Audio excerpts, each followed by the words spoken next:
Whatever the adventure, there's a BMW engineered to take it on. The X3 delivers a striking design with agile performance. The 100% electric i4 packed with pure electric energy. Or the plug-in hybrid X5, an impressive, versatile SUV granting full control on every journey. Choose what powers your next adventure during the BMW Road Home Sales Event. BMW, the ultimate driving machine. Hurry in for exceptional offers through January 2nd. Visit bmwusa.com for details.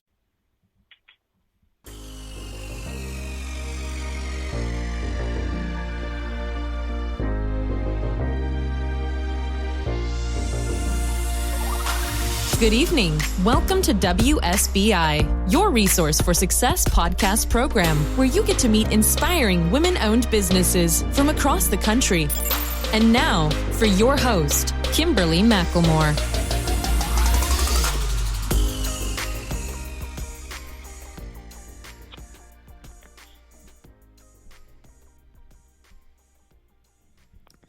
All right, good evening and welcome to WSBI, your Resource for Success podcast program, where you get to meet inspiring entrepreneurs and women-owned businesses from across the country. I am your host, Kimberly McLemore, President and CEO of the Women's Small Business Initiative, LLC, and award-winning author. And welcome to another night of sharing. With us, we have special guests, my co-host, Miss Natalie Montez. We have Constance Contursi and Jerome Brown, fitness studio owner and president, co-host of Too Fit to Be Tied podcast. Constance Contursi and Jerome Brown, veteran fitness pros, they take a lighthearted approach to discussing physical, emotional, mental, and spiritual health in their podcast, Too Fit to Be Tied. Both have dedicated their lives to helping people to become the best versions of themselves, which often starts by creating healthy habits, not just in their own physical bodies, but many times in the relationships around them. So without further ado, please help me welcome to my platform all my amazing special guests this evening, Miss Natalie Montez, Miss Constance Contursi, and Mr. Jerome Brown. Well, good evening, you guys. Hello. Thanks for having us. You're welcome. Now, I know there's four of us, so we're all going to have to raise our hands before we start talking, right? just like we're in school. So again, I really do appreciate you all taking your time out to have this discussion. As we talked a few minutes before we actually started this, that we are in the month of October, and we know that in the month of October we have domestic abuse awareness as well as breast cancer awareness. But tonight our focus is going to be on unhealthy habits, and the focus is really truly going to be focused on domestic violence. And so before we get started, though, I would love for everybody to take the time, just take a couple minutes and tell us a little bit more about who you are. I'm going to start with my lovely co-host, Miss Natalie Montez. Give us a little, chime in and information about who you are, Natalie. Welcome. All right. Thank you so much. It's always an honor to do a show with you, Kimberly. You and I have known each other for years, many years, and done a lot of work together and still working together. So these conversations are always amazing to have. I am retired Air Force. I was living in Chicago when I met Constance, actually, and now I'm back in Virginia. But she came to mind like right away when we were discussing having this as our focus for the month of October.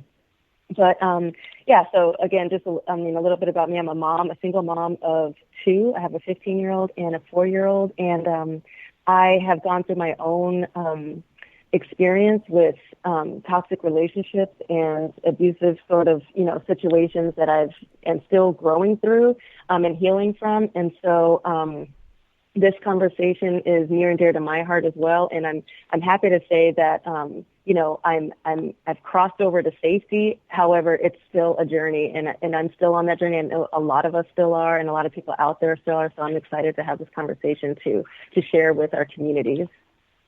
All right. Yes, I believe you understand.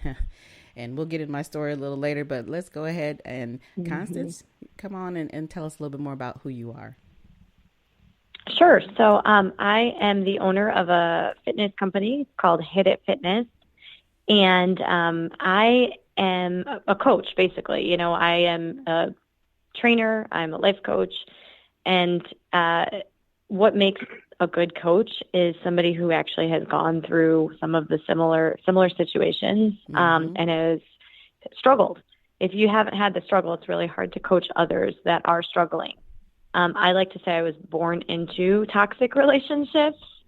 I come from a very narcissistic mother and a very, very toxic sort of upbringing. And that's where Too Fit to Be Tied came into play. And I sort of, found myself married twice in equally toxic relationships. And Jerome and I hooked up and decided, you know what, we are going to start this podcast to try to help people. So thank you for letting us be a guest. This is really different for us being the ones interviewed.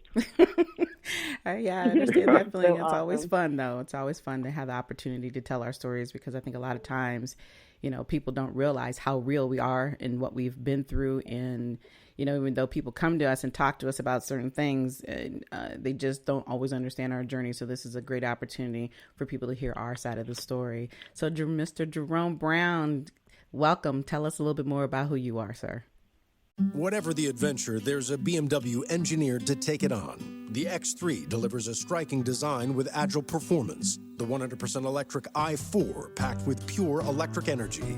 Or the plug-in hybrid X5, an impressive, versatile SUV granting full control on every journey. Choose what powers your next adventure during the BMW Road Home Sales Event. BMW, the ultimate driving machine. Hurry in for exceptional offers through January 2nd. Visit bmwusa.com for details. When you work in tech at Cox, you get to do meaningful work every day. You get to be the biker who codes as fast as he rides, crafting advanced tech solutions that transform car buying.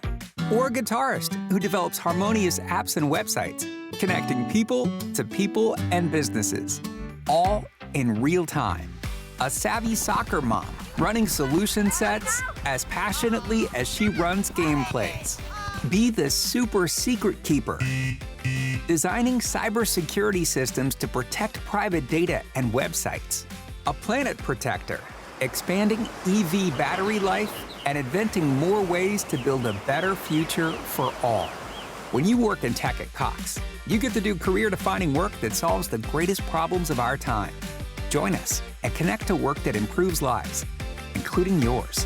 Learn more about our family of businesses at cox.career/tech.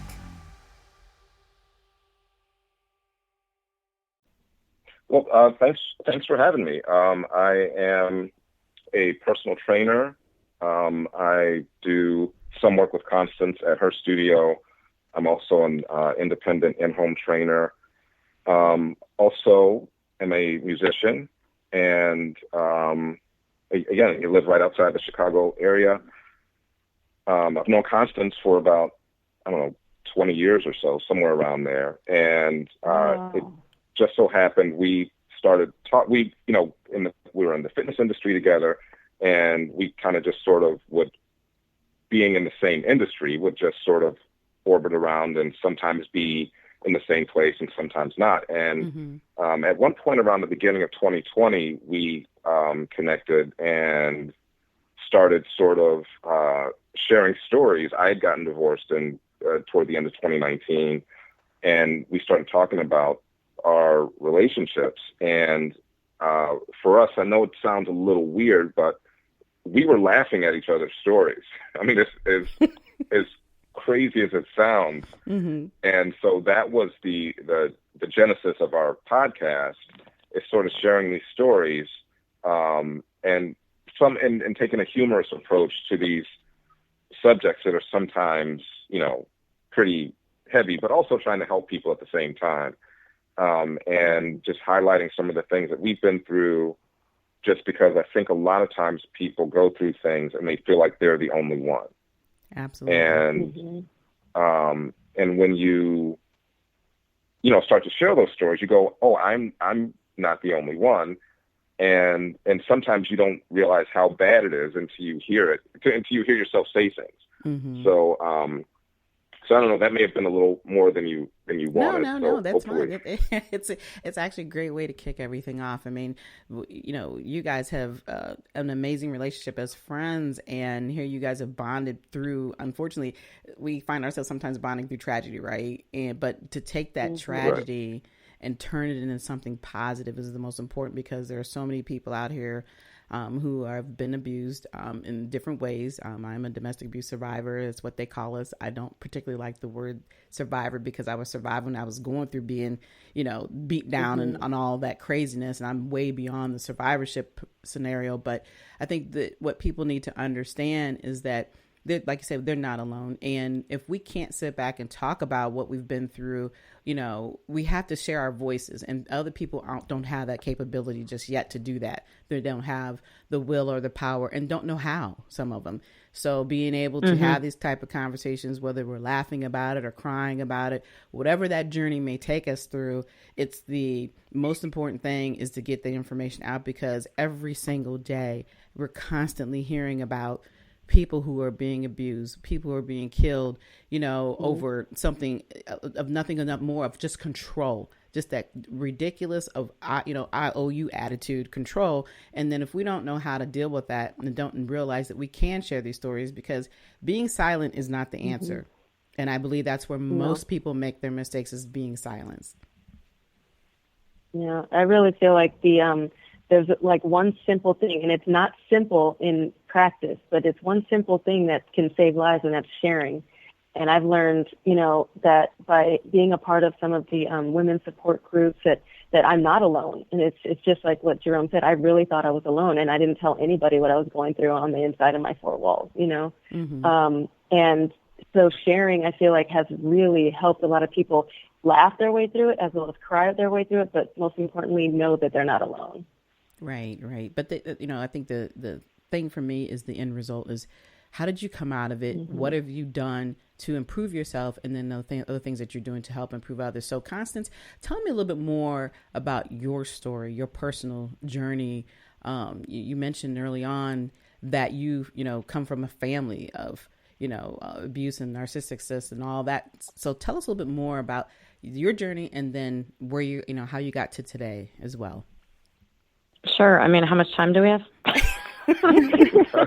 Well, oh gosh. I mean, I'm 41, so I could start from day one. Okay. Well, to make a long story extremely short, when you are in an abusive situation, people from the outside, it's funny, Jerome and I were just at a barbecue, and somebody said, well, explain a narcissist. And we tried to explain it, and he couldn't wrap his brain around it. And he was like, I just don't get it. They don't sound that bad. And we sort of laughed to each other, because we're like, it's almost like you're blind and you're trying to explain the color of the sky to somebody who's never seen before. It's not possible. And, I kind of wish I was that guy. I wish I was that naive and that, and that inexperienced, because I wish I never knew what this was. So when you're sometimes even in it, you don't even know it's abuse. And I think that that's how it started for me as a child. I had parents who were very heavy with the belt, very, you're either all good or you're all bad. It was like living with two complete narcissists. And so I grew up thinking that was normal, and I would go to people's houses when I was a kid and think, I'm like, why are your parents being so nice to each other? Is it because I'm in front of them? Like, you have an audience? Because, my parents do that too. But when people leave, the cops are coming over, it was really, really bad. So I remember, I'll tell you really quick, one time I was young. I was probably 10 years old, and my dad was angry because of orange juice.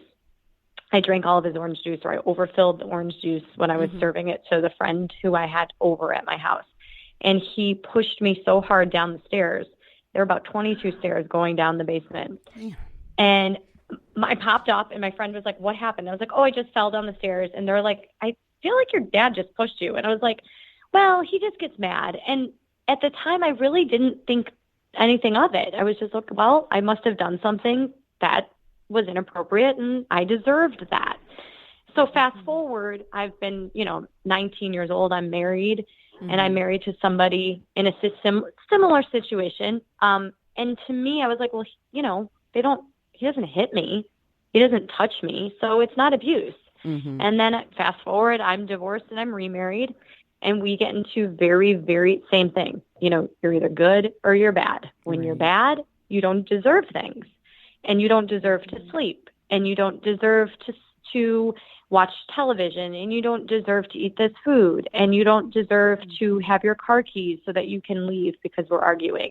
And all of that to me felt, I mean, I knew that was wrong, but it was never abuse. He never actually punched me. I mean, he used restraint. He pushed during fights. He used his force, but I fought back to protect myself. And so I kind of thought maybe I was the aggressor. Maybe that's because I can't control my own emotions. And so you go through therapy, years and years and years of therapy, to find out that history is basically repeating itself, and you're stuck in these situations that you think are normal because that's what your norm was. Right. So my biggest lesson was that domestic violence isn't getting punched in the face. And to me, that was what I would define. If you had asked me, years back, I would have defined it like that. And I would have said, I would never be in a situation like that. Only to find out, here I am.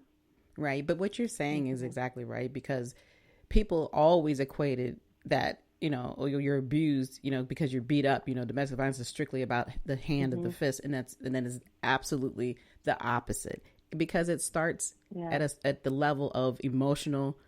Then it gets into the physical and all the other things that come with it. It has steps. You just don't not everybody automatically just starts beating you down, but at the same token, it starts somewhere. And like you were saying, even within your home environment, that was the norm for your parents. That's all they knew. So you thought that was the norm. And then you grew through this process of even going through 2 marriages and realizing, I'm right back in the same situation. So this must be just what life is about and what relationships are about. But reality, obviously, that's not the truth. But when you're constantly being told and society tells you, did they hit you? So what does that got to do with, why do they have to hit me in order for you to pay attention to the fact that I'm being abused every day? And then totally. I had that same. Yeah, go ahead. Sorry about that. No, go ahead. I was going to say I had that same exact experience. I got to the point where I needed help, and I went to his office, his HR department, and they said, "Well, is he beating you?" And I said, "Well, no. But there's all of this stuff going on. There's fear. I'm having to lock my bedroom door. I'm having to, all of these things." And they're like, "Well, if you want to change your story to tell us that he's beating you, we can help you. Otherwise, I think you're fine." So I was so I don't wear my scars on the outside, then I'm not in an abusive situation, a scary situation, a dangerous situation. That was very, very hard for me to feel like I was trapped, like no one. Whatever the adventure, there's a BMW engineered to take it on. The X3 delivers a striking design with agile performance. The 100% electric i4 packed with pure electric energy. Or the plug-in hybrid X5, an impressive, versatile SUV granting full control on every journey. Choose what powers your next adventure during the BMW Road Home Sales Event. BMW, the ultimate driving machine. Hurry in for exceptional offers through January 2nd. Visit bmwusa.com for details. When you work in tech at Cox, you get to do meaningful work every day.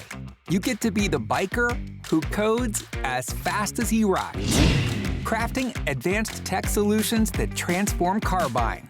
Or a guitarist who develops harmonious apps and websites, connecting people to people and businesses, all in real time.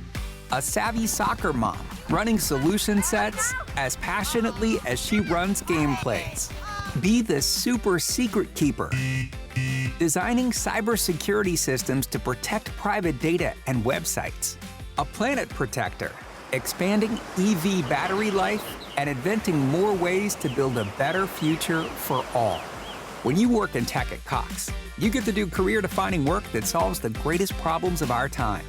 Join us and connect to work that improves lives, including yours. Learn more about our family of businesses at cox.career/tech.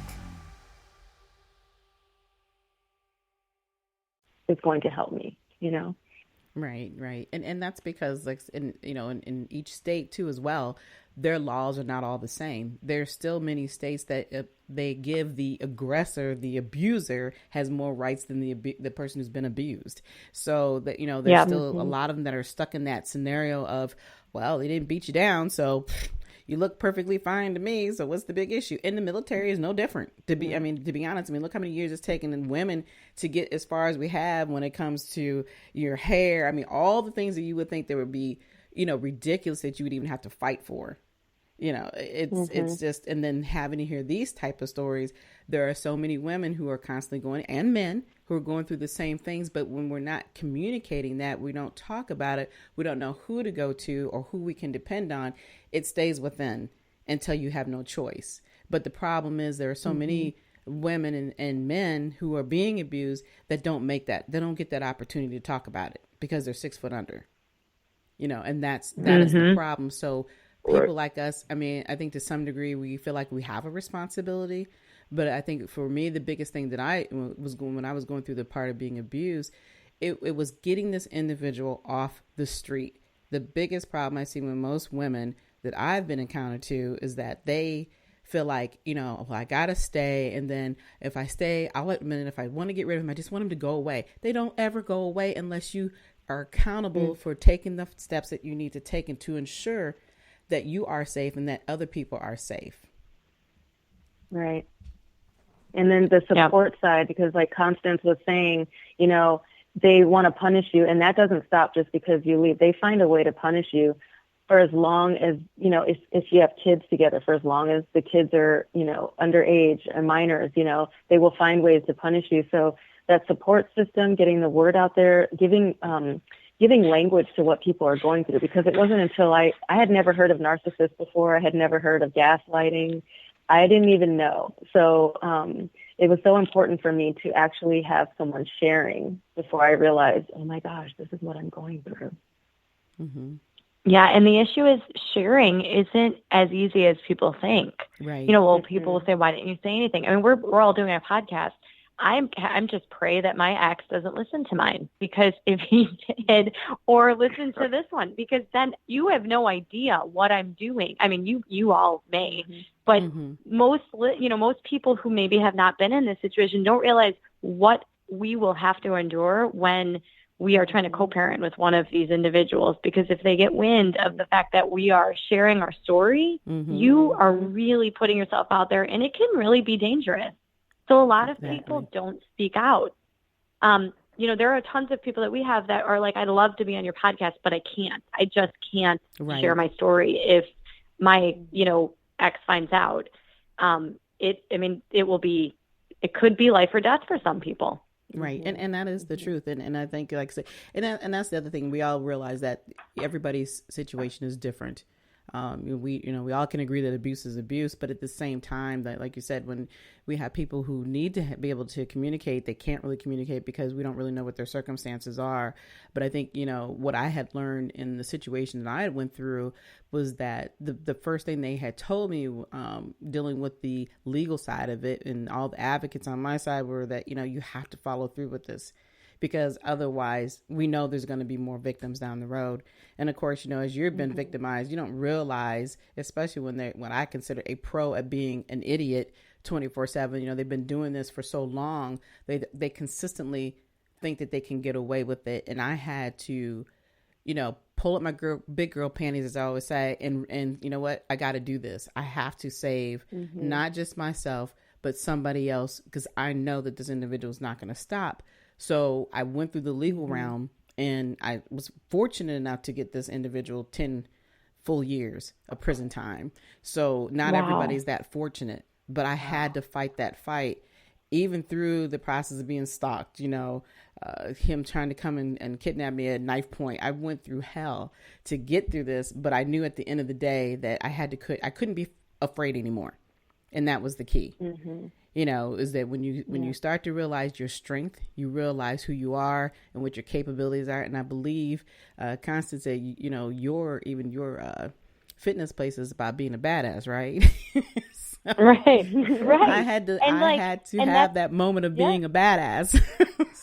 Yep. Yeah.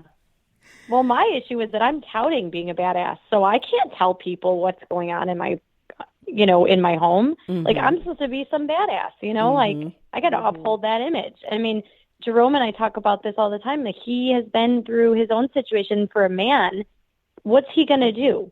Go to the police and tell them his little his little wife is, emotionally, I mean, how do it's such a touchy subject. It is. Yeah. It is. Well, And Jerome, I want to hear. it's Yeah, I want to hear your side, Jerome, because I think that's the other thing is we don't hear enough about what men have gone through. So definitely tell us about what your journey was. Well, and I think, one of the things it's sort of not socially acceptable for men to talk about things. Mm-hmm. And so we don't. Now, my story, I didn't deal with physical abuse. It was more emotional instability, which, just created, a lot of chaos, and not talking about it, trying to keep up that appearance. I was one of those people that wanted to make sure everything was okay. Wanted to make everyone think that everything was okay. Everything is under control. And so just dealt with a lot of, emotional instability that walking on eggshells, so to speak. Mm-hmm. And I didn't really realize how things were until I started to talk about it.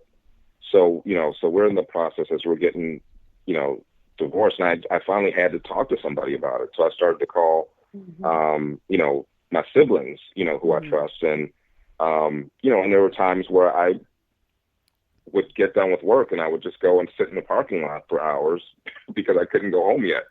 And, and talk to my, and talk to my siblings. And one of the things about, sharing your story is I've said this before in our podcast, is when you hear yourself say things out loud, then you go, oh, that's really bad. And then my journey of getting out of that, and it's not a victim blaming sort of a thing, but I had to figure out why I allowed those things to happen. Mm-hmm. And so, so I went to therapy for a while. I read every book on every,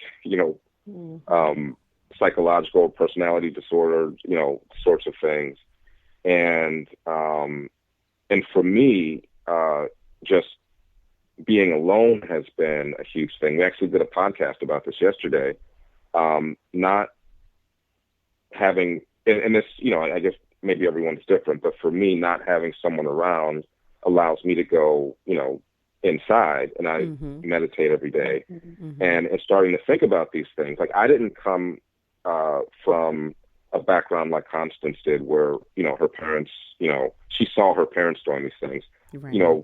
If you would look at my parents, you'd go, oh, those are great parents, and they were. But my sort of issue was that I was one of those kids who, growing up, was, I got straight A's, and I figured out how to do this, and I taught myself how to do that. And so my whole mindset was, I need to do something in order to be loved.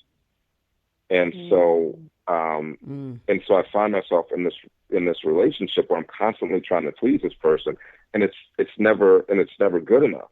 Right. And and it was only recently that I found out, oh, that is why you allowed that to happen, because you kept saying, oh, I can fix this. I can make her happy. I can, I can get that good grade. I can get, I can get the approval. Yeah.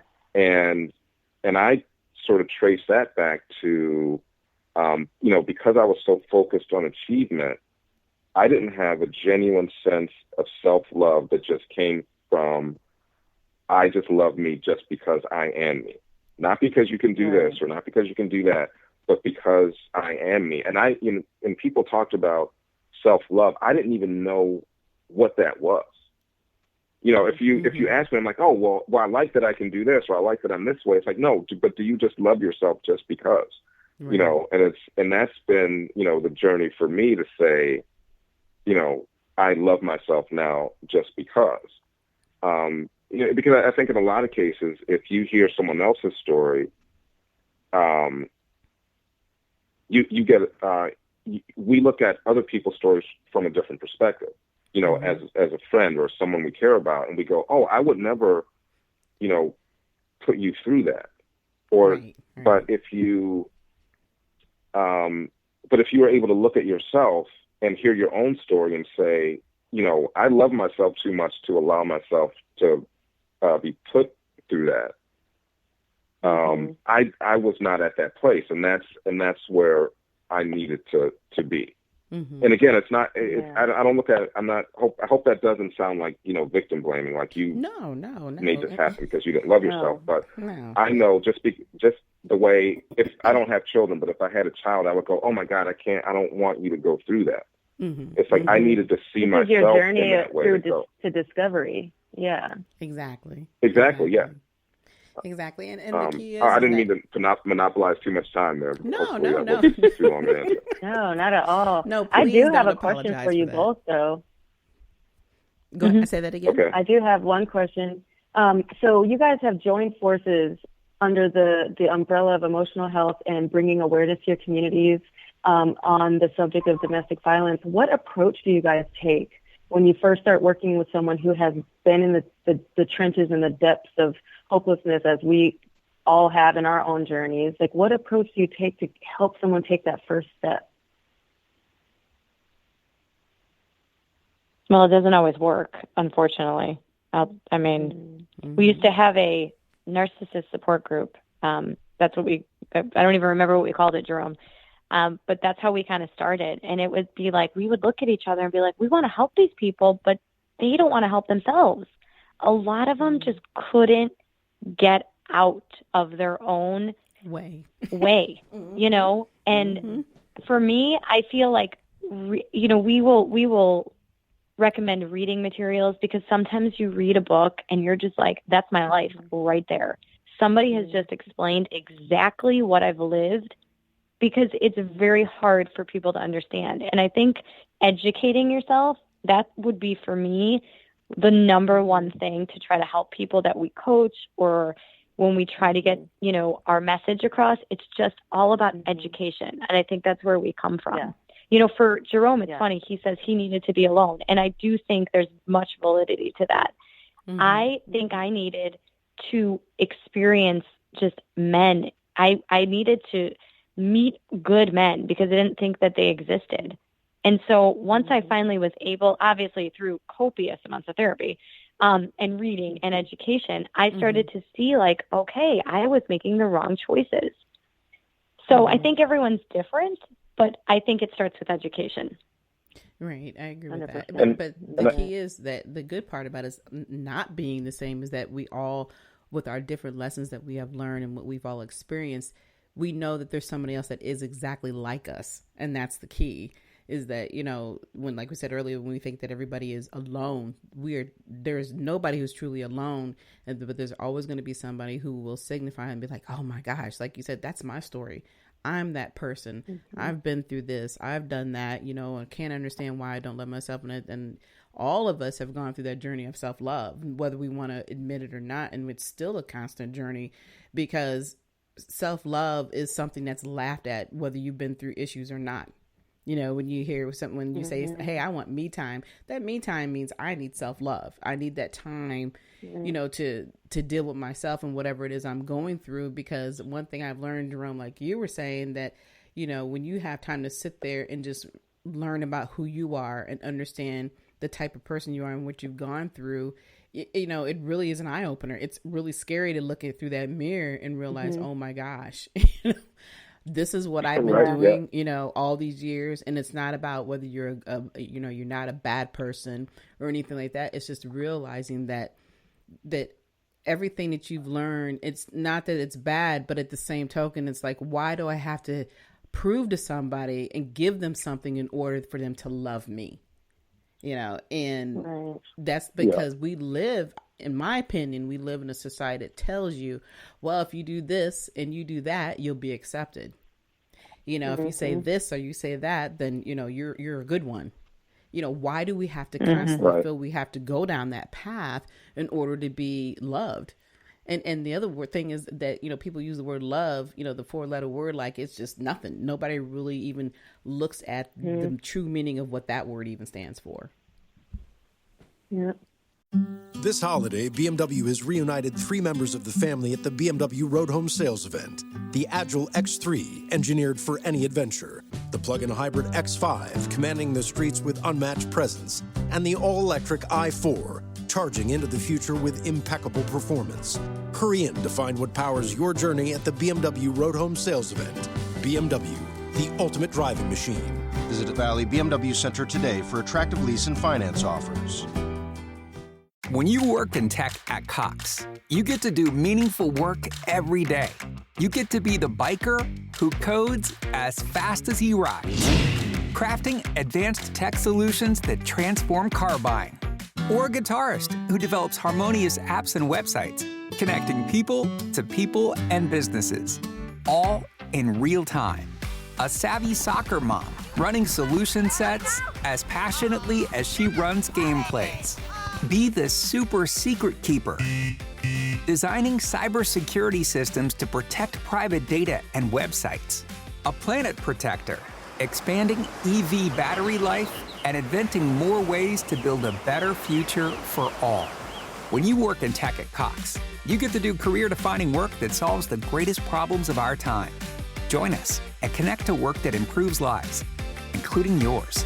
Learn more about our family of businesses at cox.career/tech.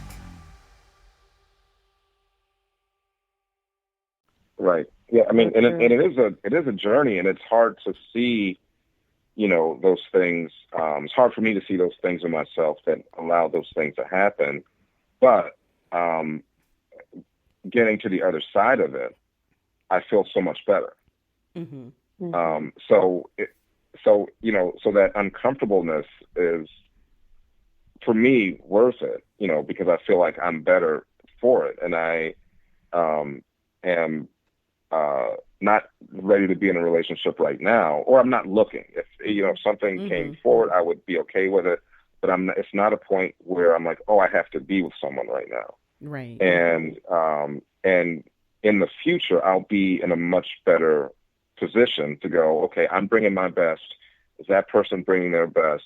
If they're not, it's not like, okay, well, I can help them, or I can fix this, or I just need to show them. It's like, no, we both bring our best. And if that's not happening, then it's not going to work. Right. Because at the end of the day, you realize could. Go ahead. I was going to say we all could stand to say yes to ourselves a lot more. Right. That's good. Yeah. Mm-hmm. Yeah. Mm-hmm. And my thought process was that, at the end of the day, we can't fix people. And that's a big problem, especially as women. And then now to hear it on the other side as men is that we're constantly trying to fix people. We can't fix everybody. Whoever they are who they are in their journey. That's their personality. That's for them. It just may not be suitable for us as individuals going through our journey and knowing who we are and what we want in our lives. And, it's a lot of us we help people. That's what we feel our mission is. And we, want to be a project manager. Like, to me, that used to be, I see on the surface that this person could be amazing. And I just want to project manage this person. And I wanted them to want to take them under my wing. And it's like, I have learned that that does not ever work. And that is not my role. I have 2 kids. I don't need somebody else. I just got to clean them up a little bit. I just got to, Right. smooth down those rough polish edges. them. Yeah, smooth them out. then they'll be fine. Well, yeah, that's my thing too. It's like, okay, if you're not a complete whole person, if you've got some work you need to do, then I'm not up for that. Mm-hmm. Exactly. Mm-hmm. Again. Exactly. Right. You said again. Yeah. Again. Right. Yeah. Again. Right. I'm not up for that. I did that. Right. Been there, done it, that. not doing it again. Right. Exactly. Exactly. So I want to learn a little bit more though about your business as well, Constance, and talk a little bit more about the gym and how that came about and what made you come up with the terminology. Hey, you have this badass concept. I want to hear a little bit more about that. That's my tagline is ignite your inner badass. And I came up with that tagline because I had so many broken souls walk through the door, sit down with me, and just like, they're just defeated. And I get a lot of women who have, kind of given to their careers, given to their partners, given to their children, and have nothing for themselves. They have no self-care routine. They have no exercise routine. Their nutrition has gone to complete hell. And I'm watching these people, and it's like, there is a spirit in there, and you've just lost it.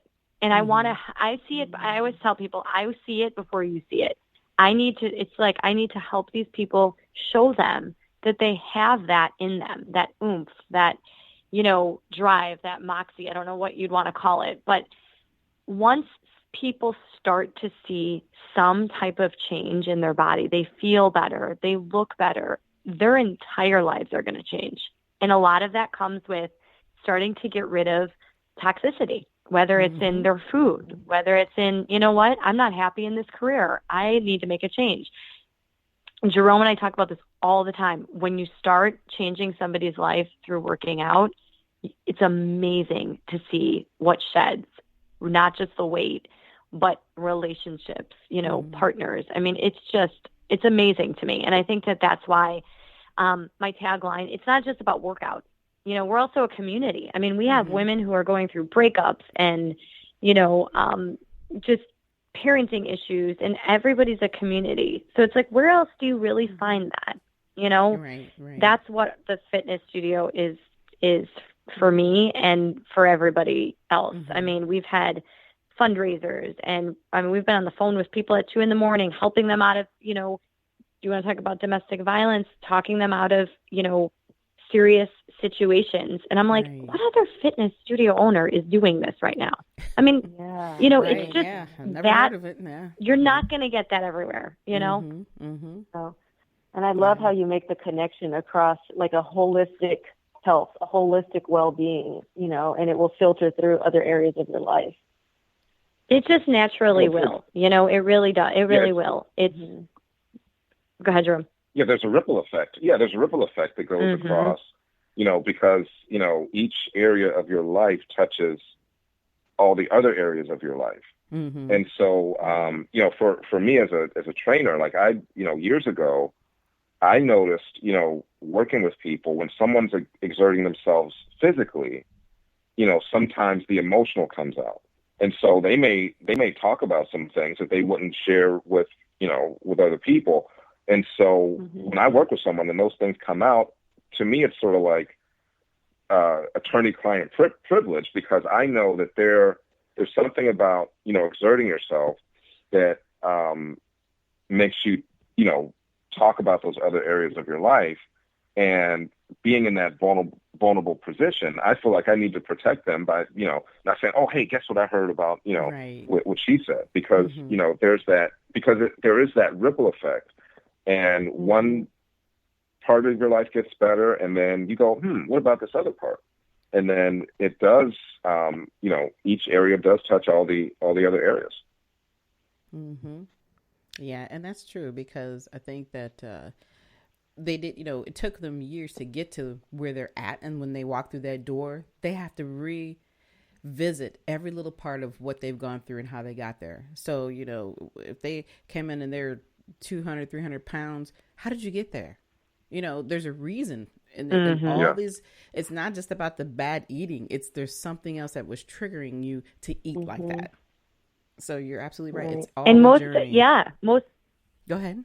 Most of the time you get, oh, it's my thyroid. Oh, I don't, move as much. Oh, I snack on this. And it's like, nope. There's no way possible that, you're eating Friday night pizza and this is why you've gained 100 or so pounds. I laugh. I can attest to that. I was 18 years old when I was 18 when I found out I was pregnant, and with my daughter, and I gained 80 pounds. And I was like, okay, here she comes. And they're like, she's 6 pounds. And I'm like, whoa, where's the other, 70?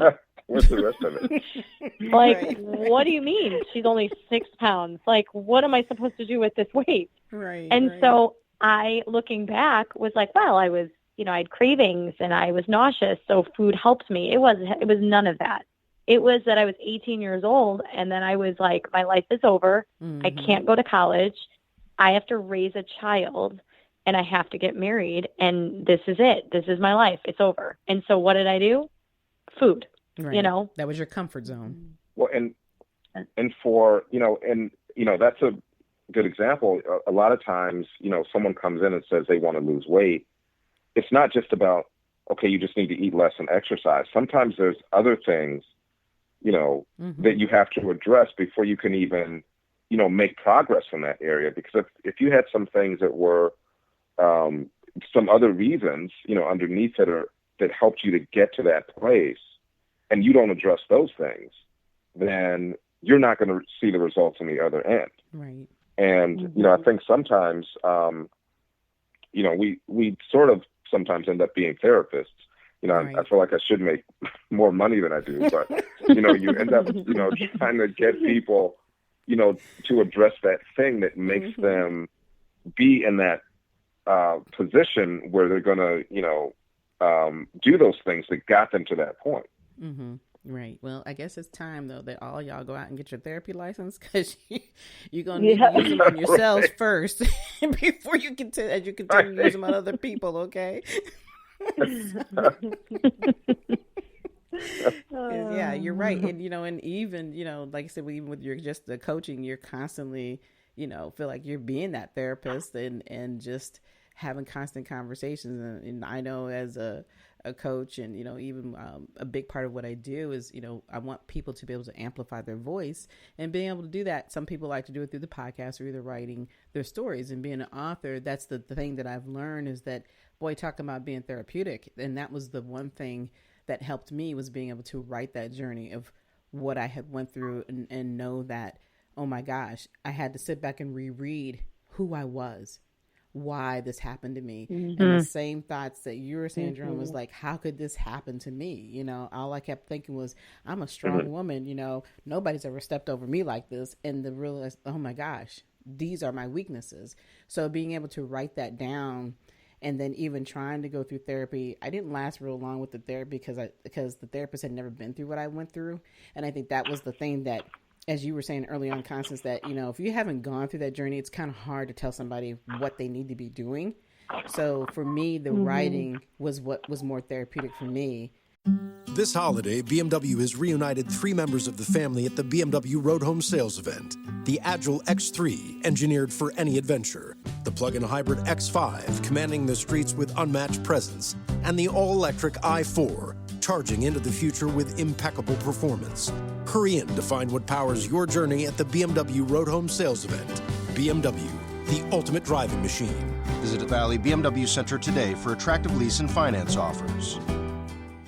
When you work in tech at Cox, you get to do meaningful work every day. You get to be the biker who codes as fast as he rides, crafting advanced tech solutions that transform car buying. Or a guitarist who develops harmonious apps and websites, connecting people to people and businesses, all in real time.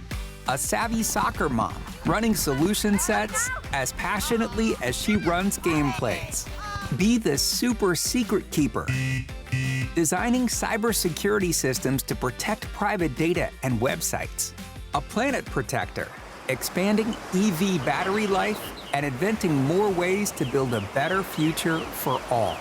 When you work in tech at Cox, you get to do career-defining work that solves the greatest problems of our time. Join us and connect to work that improves lives, including yours. Learn more about our family of businesses at cox.career/tech. And to get my voice out there and to be able to have these conversations, because some people just aren't going to talk to you, but if they can write it, I've really found that they've been able to share their stories in a way that they never thought that they could. Well, That's a great idea. Do you feel like the words were on the paper before you actually really internalize where you were, or did you have it already before it went on paper? I don't know if that question makes sense or not. Yeah, I think I kind of get. Also, don't know. I'm. Go ahead. And I'm also, I guess I'm used to I'm used to hosting a podcast. So I guess I don't know if I'm supposed to ask you questions or not. No, I love it. Actually, that's a good question because when I think about it, I think that after I read it, I realized I think a big part was I didn't know I was that person, but when I read it, it was like it was coming out so fast out of me that I was like, oh my gosh, this all this type of information that literally was pouring out of my head. I mean, I literally was writing the book in less than a week. In some of my books I wrote in less than 24 hours because there's so many things that were going on mentally that I hadn't been able to share. I hadn't been able to discuss. And as we all think that when you're being abused, that when you don't talk, your whole focus is that you want to protect everybody else, and not realizing you're not protecting anybody. You're actually harming yourself and everybody else, not because they don't know what you're going through, right? So having that opportunity for me to write my story was like, I looked at it and I was just like, damn, I can't believe I'm even still here. That was the main thing that I had realized, was that it wasn't time for me to go, but I could not believe that, first of all, I had the strength to go through what I went through, and then to sit here on the other side and write it and read it over and over again and telling people this story. And people look at me like, what? And then they'll say to me, well, I can't believe you can even move forward. I said, well, what am I supposed to do? I'm here. I'm living. There's a reason why I'm here. So to be able to sit down, I don't know if I answered your question, Jerome, but, to be able to sit down and kind of refocus No, absolutely. That, and look at that. It was a hard thing. It really was very hard for me to understand that sometimes I guess for me, being too strong is not healthy. So when you're used to having to feel like you have to wear the pants and you have to wear the skirt, that's not always that's not always the healthiest thing. And that's still something I struggle with, is having to be able to let go, be able to allow, certain people in my life that I feel comfortable with. And that really is the hardest part with men is I got to be able to get past the BS. And if you can't get past the representative side, I can't be with you. Okay. So you understand what I'm saying? And it's interesting. Oh, absolutely. And I think it's interesting what you're saying. I think a lot of times, like you said, you're strong, and, but there's that thing where sometimes the things that are our strengths, used in the wrong way can also, be detrimental for us. Yep. Yep. Yeah. There has to definitely be a balance, and I have to continuously learn that every day, because I'm so used to having to lead. I'm so used to having to be in the front. I'm so used to having to, I've had to take care of my son. Everything's been put on my shoulders. So to be able to let go, that is a constant struggle. And so if you're trying to be in a relationship where I meet somebody that, tries to, I don't know if I want to say outstrength me or have this kind of attitude, it just doesn't work for me, because I know who I am. And so I know that that's a constant journey that I have to, to deal with. And, even if you raise your voice to me too much, I'm done. I'm like, I can't. It's just too much reminder of where I was at. And which I'm trying to, to walk away from. So, so that was a great question. So, thank you for that question. Like I said, I get it. Being a podcast host, ask away. It's all right. I love it. All right. So, we're definitely way past the 30 minutes, but I couldn't stop this conversation because I just love being able to talk. But I do want to know, Constance, so how can people, get a hold of you? What is the process that you go through when you feel that you have to sit down, or somebody feels like they have to, they come to you and they want to figure out what they're doing wrong, and how what's the process that you go through to help them, to communicate with you? Sure. So communication, you can email me, and it's Constance, Constance, at hit-it-fitness.com. So it's Hit It Fitness with a dash in between, hit-it. It's very confusing. Or you can just go to my website, ConstanceContursi.com. Might make a lot more sense. Yeah, because you just lost me there, okay? Like, wait a minute now. It's the whole thing. ConstanceContursi.com. You could probably find me right through there and message me directly. Okay, that's cool. We'll absolutely put it in the DM and we'll make sure we have all the information available Thank for you. those to find you. So do you have like any special events, or do you do just everything just works through your business itself, or is there anything that you do outside of that in order to tie people into the business and be, besides the podcast? My life coaching is my life coaching is a little bit separated. Most of the stuff that I do, it goes straight through the business, but I do a lot of virtual training and virtual coaching. So, all of that you can kind of just directly go through me with. But, my business is tied into obviously very similar situations. I do nutrition help and, like people just sit down and say, I think I need a life coach. I don't know what one it is. I don't even know what it is.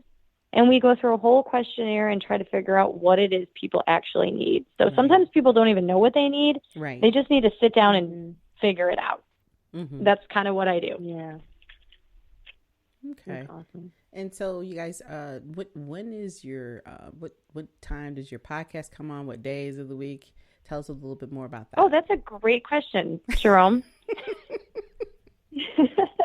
Well, we put out a podcast about every other week, and just because of we both have a lot of things going on. It doesn't.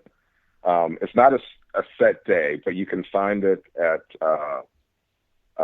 Too Fit to Be Tied. It's on Spotify, Apple Podcasts.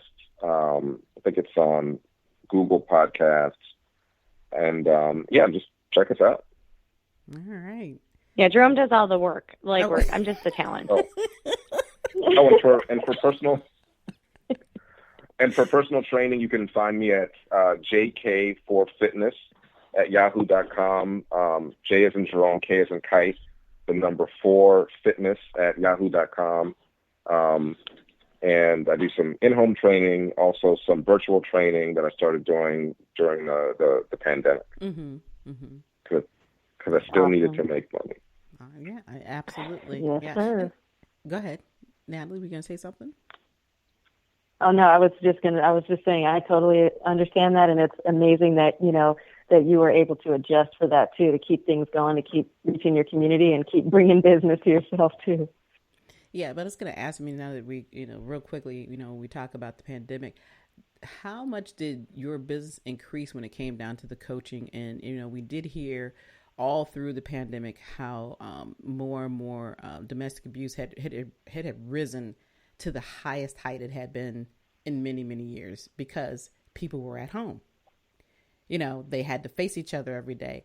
Did you find yourself, Constance, having to deal with more people during that time frame? To be honest, no. I mean, people were kind of just hiding out for a while, and now everybody's emerging like, help. I haven't left my home. Now is when I feel like most people are struggling to take that first step. I feel like during the pandemic, I mean, we were shut down for 2 months out here, in Chicago. But we just kept rolling and, we had our regulars, but I think now more than ever, we're really seeing people emerge with major needs because they've neglected a lot of those for the last 2 years.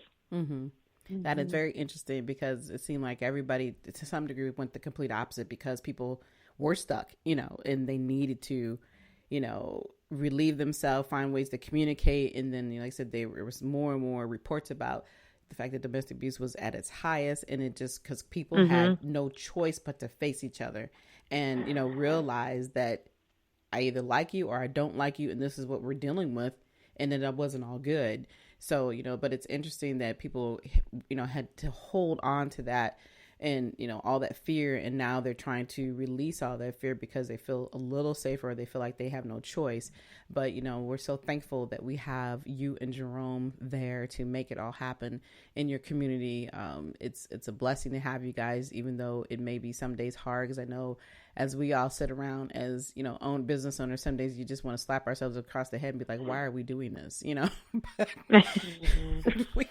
it's that constant journey. Like, what am I doing this for? But we realize, we're a vessel of some sort for somebody. And, every day that we want to walk away, we just move closer to you, and, we do realize that there are many people out here who need help.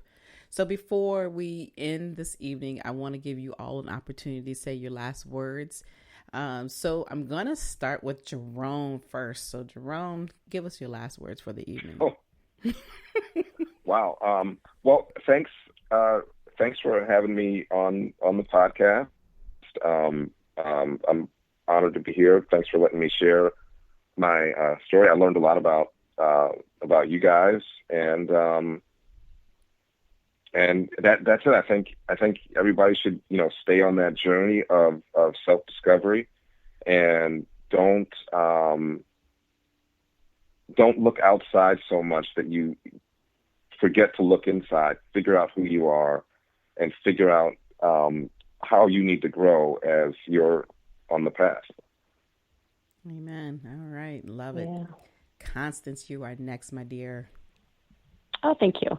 I think, the only advice that I would give is that, there are so many people in such tough situations and such toxic environments, and some of them are afraid to even educate themselves because you don't almost want to know the truth. Mm-hmm. And so I have had people where I'm like, just listen to this podcast, just read this book. And hey, if it's not you, then, you be grateful. But I think that educating yourself, finding something to your go-to, a group, a community, finding some way, some outlet, some safe outlet to just educate yourself is the first step to really getting healthy. And that's my key point. You can't expect something to change overnight, but starting to at least dabble in finding out about what domestic abuse is, finding out what toxic relationships are, or narcissistic personality disorder. Just educating yourself is the first step. Mm-hmm. Absolutely. Yeah. Just admitting it is more important than anything, because once you can admit it, then you can absolutely take those steps. So that's the key. And again, appreciate you. Natalie, please, do you have any last words for us tonight, hon? Yes, this conversation has been a real treat, but I will have to say that, there's a million different reasons to leave or stay, but I can tell you that when I finally left for myself, I never looked back. So when you choose yourself, you have put yourself on the next level, on another path that you cannot slip back into. So I would say that is one of the most important things, is to understand why you're doing what you're doing. And then when you choose yourself, you're on the path. You're going full speed ahead. All right. Well, great words again. You guys, thank you so much for taking your time out and spending it with me this evening. It has been an amazing conversation. Like I said, it's sad that we had to come together in this journey of talking about domestic abuse, but I think it's the most important conversation because it's not talked about enough. And it happens every single day. It's not something to be celebrated, but it's absolutely something that needs to be communicated. So before we all close tonight's show, I hope you all learned how to be better handled, how to better handle toxic relationships, health, domestic violence, and understanding your own personal experiences. And it always leads me to ask listeners to think about some things. And the question I have for you all tonight, if you're listening, is, are you hiding in the open? And are you ready to heal? So what are your dreams? If you have dreams, you can reach out to me anytime. If you just want to have a discussion, you can reach me at Kimberly@WSBILC@gmail.com, and let's chat about your dreams and then turn those dreams into goals. And if you want more of your resource for success, monetary donations to support the podcast are now accepted. We accept them on Cash App, PayPal, Good Pods Tip Jar, or you can go directly to the website at www.WSBILC.com.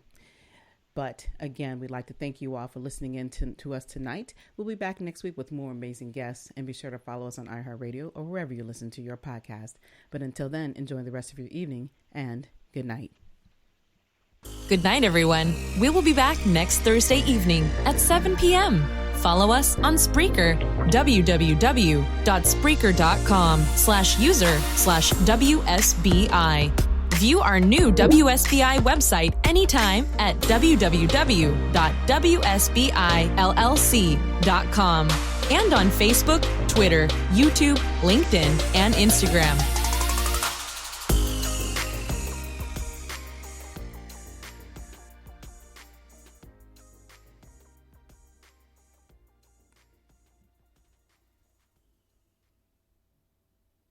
This holiday, BMW has reunited 3 members of the family at the BMW Road Home Sales event. The Agile X3, engineered for any adventure. The plug-in hybrid X5, commanding the streets with unmatched presence. And the all-electric i4, charging into the future with impeccable performance. Hurry in to find what powers your journey at the BMW Road Home Sales event. BMW, the ultimate driving machine. Visit the Valley BMW Center today for attractive lease and finance offers. When you work in tech at Cox, you get to do meaningful work every day. You get to be the biker who codes as fast as he rides, crafting advanced tech solutions that transform car buying, or a guitarist who develops harmonious apps and websites, connecting people to people and businesses, all in real time. A savvy soccer mom running solution sets as passionately as she runs gameplays. Be the super secret keeper, designing cybersecurity systems to protect private data and websites. A planet protector, expanding EV battery life and inventing more ways to build a better future for all. When you work in tech at Cox, you get to do career-defining work that solves the greatest problems of our time. Join us and connect to work that improves lives, including yours. Learn more about our family of businesses at cox.career/tech.